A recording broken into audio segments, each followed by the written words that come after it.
Glória a Deus. Amém? Gostaria que a igreja ficasse de pé, abrisse a sua Bíblia.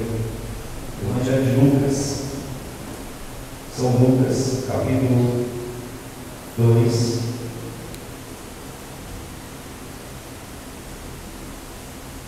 Capítulo 2,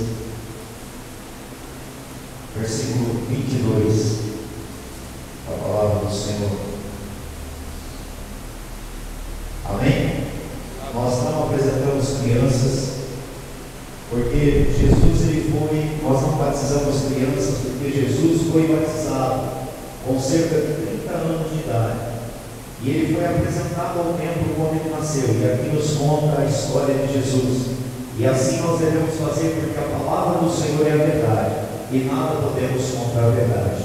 Amém? Diz assim a palavra do Senhor: e passados os dias da purificação deles, segundo a lei de Moisés, levaram-no a Jerusalém para ser apresentado ao Senhor, conforme está escrito na lei do Senhor: todo primogênito ao Senhor será consagrado, e para oferecer um sacrifício segundo o que está escrito na referida lei, um par de rolas ou 2 pombinhos devem ser apresentados. Isso aqui simboliza o quê? O Espírito Santo de Deus sobre as nossas vidas, porque da criança ao reino,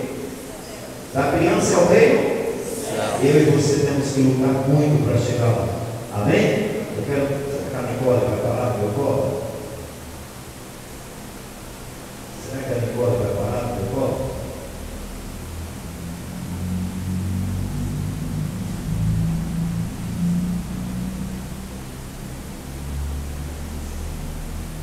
Aí ele diz: as mãos.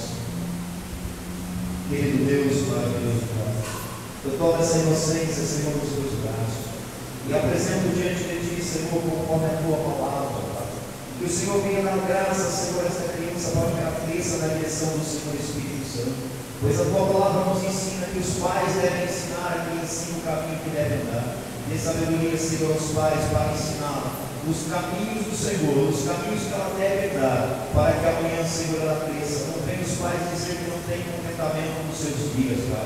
Então, Senhor, abençoa, Senhor, essa criança sem inocência, em nome do teu Filho Jesus Cristo.